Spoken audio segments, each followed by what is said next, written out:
welkom by vandag se kletsklas. Net so dat terloops, volgende week is nou 'n lang naweek, dan gaan ons nie 'n kletsklas hê nie, so hierdie is die laaste een tot vir die volgende twee weke. Vandag se kletsklas is baie spesiaal, want ons sluit nou vandag die Jona reeks af met ons eredienste. En ons praat ook vandag die laaste keer oor Jona.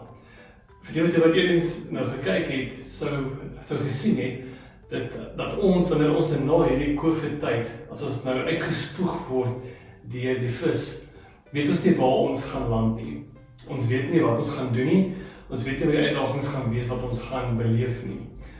Soos Jona natuurlik ook nie geweet het presies hoe hy gaan uitkom by Ninive nie. Die ontsettende lang moeilike pad wat hy moes gestap het om daar uit te kom.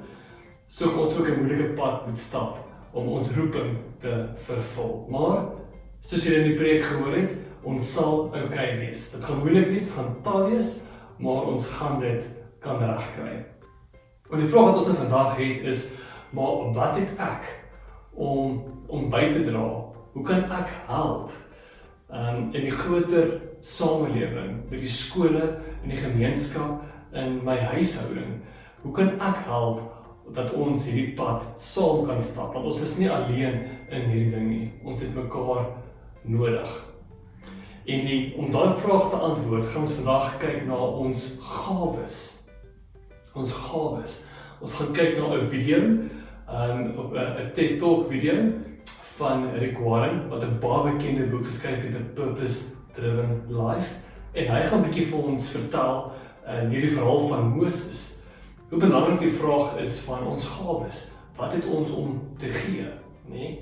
En dan laastens gaan Tannie Sonet ook dan vir ons verduidelik, wat is gawes? En veral ook, hoe is gawes anderste as talente? En sy gaan daai vraag vir ons beantwoord.